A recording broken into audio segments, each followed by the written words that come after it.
When you have your two short wire, you're just taking them, bending them into just a U shape.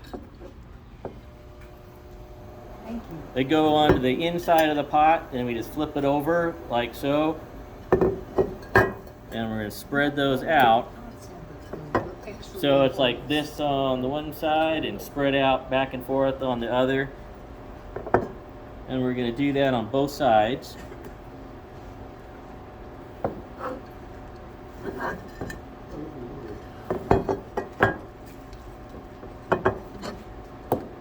And then I've got a whole bunch of longer pieces of wire here, pre-cut, so everybody who's doing one get a couple of these, bending them into sort of a larger U,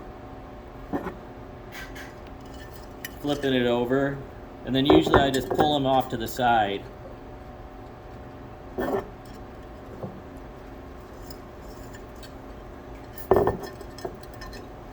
So like this, because I mean some of you guys may or may not know that all bonsai get wired down into their pots, because being in the shallow pots, you don't have a great big deep taproot to keep your tree from falling over. So and a lot of times, even if there is taproot, we'll just cut and remove it. So when we get our tree worked down and in, we're going to use these wires to basically crisscross over the roots, and then we're going to twist tie them in just like you're twist tying a loaf of bread practically, in which actually I usually use like Cableman's pliers or whatever to get them in really twisted and well.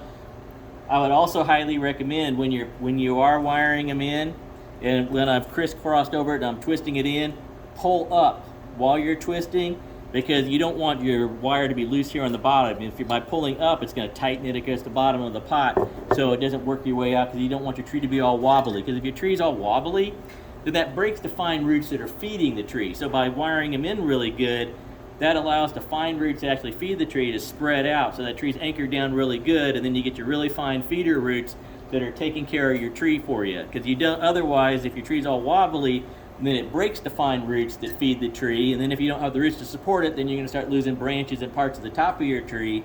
So having that good, healthy, anchored in there well, it's going to really affect the overall health of your tree. So wiring a tree in well is very important in my opinion.